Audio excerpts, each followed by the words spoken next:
I will be very brief. Mine is to, first of all, singularly thank God for having given us a great mother. I also want to thank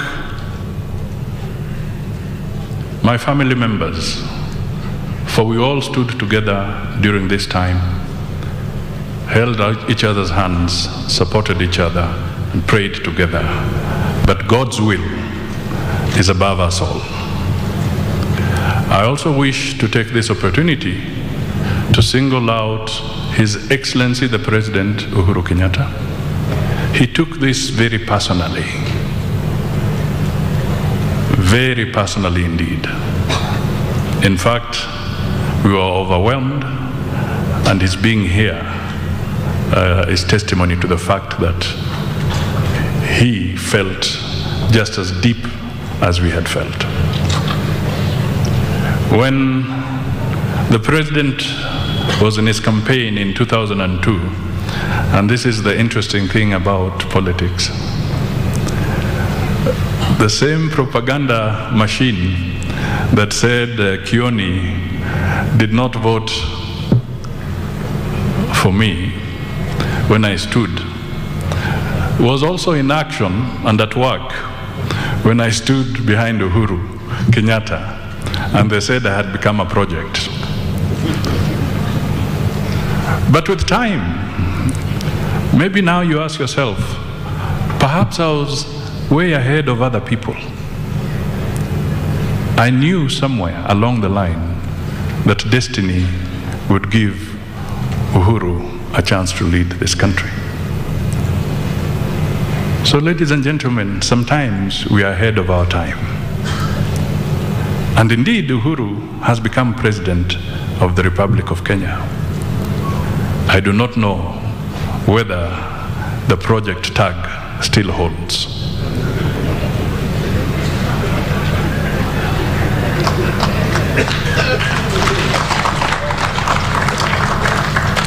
It is important as we go forward, and as I thank His Excellency the President, to also thank the rest of the Kenyans who are here. They came from far and wide, all shades of life, to condole with us in Nairobi and to condole with us here. We thank you so much.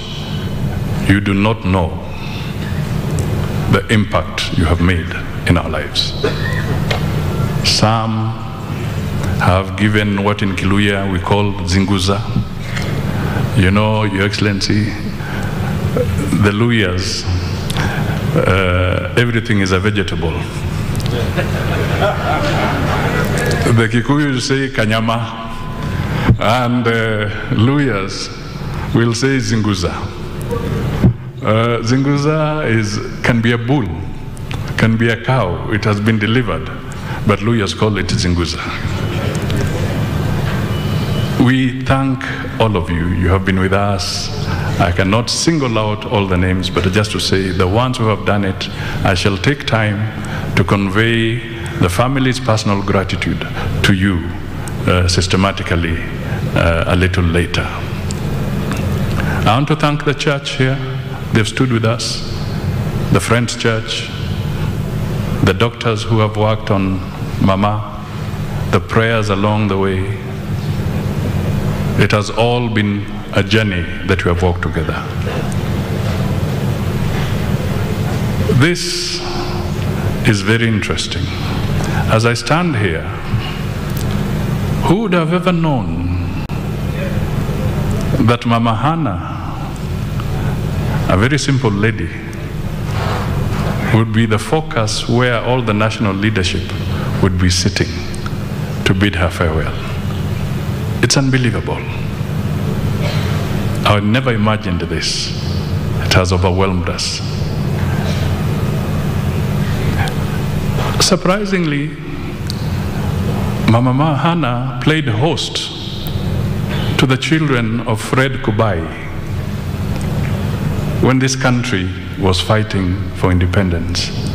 Fred Kubai's children stayed here and went to school here in Busali. This was their refuge under such difficult circumstances. So she held out. She taught us politics. She taught us perseverance. She taught us humility. So if I am weak because I am humble, then blame my mother. If I am weak because I'm patient, then blame my mother. If I'm weak because I have a forgiving heart, then blame my mother. If I'm weak because I don't shout when expressing my point, then blame my mother.